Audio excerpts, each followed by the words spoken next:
It's a very difficult battle, which requires a lot of weapons. And we are getting a lot, but we need much more.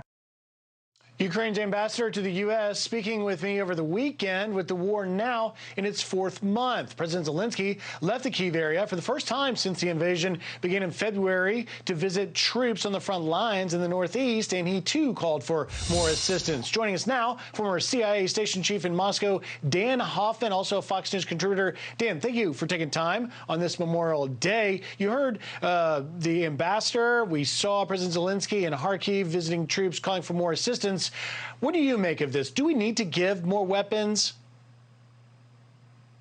Yeah, we do. Absolutely. We've got to keep Ukraine in the fight. Vladimir Putin is trying to leverage every bit of pressure he can on Ukraine and on the West.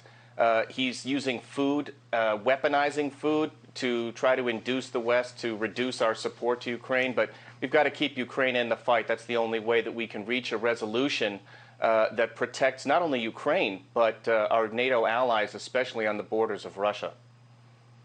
And Dan, you're looking at images of Vladimir Putin. He met with his German and French counterparts and says he's somewhat open to resuming negotiations, but only if the West will stop supplying those weapons.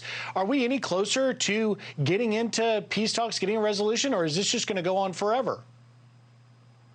Now, I've been tracking Vladimir Putin for decades and trying to see the world through his twisted KGB eyes. And when he offers negotiations, that's subterfuge.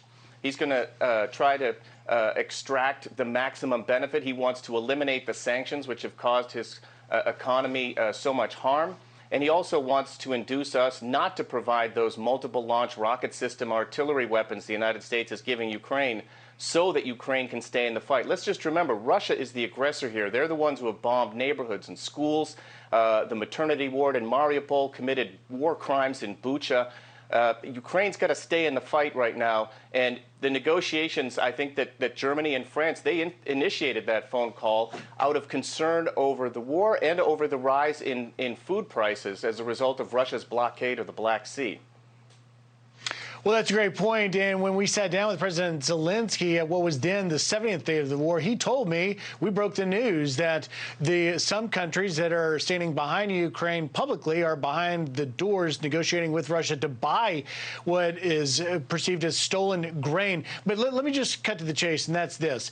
We got a British intelligence report this morning that says that the Russian commanders are really taking a lot of casualties in terms of their battalion groups being able to operate in what is now an old-fashioned artillery slog in the eastern Donbass. Can Ukraine win this? Yeah, I think, first of all, it's for Ukraine to decide when and how to negotiate, if there are to be negotiations with Russia. No country, especially France and Germany, should be doing that on Ukraine's behalf. Russia has lost reportedly as many as 30,000 soldiers. That's having an impact on their ability to stay in the fight. Vladimir Putin has just eliminated the age restriction for Russian males to serve in the military. That's kind of an indication that Russia's quote-unquote special military operation is not going to plan. And just in the last 30 seconds we have, Dan, it is Memorial Day. You penned an op-ed in the Washington Times, and you have a message. What is it?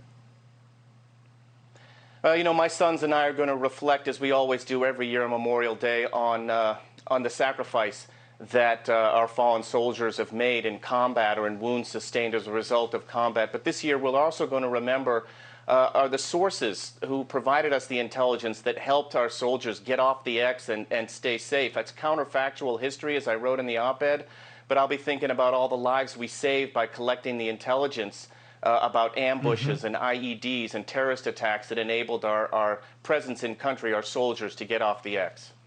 Former CIA station chief in Moscow, Dan Hoffman. Dan, thank you for coming on today, and thank you for your service. Julie? Thank you.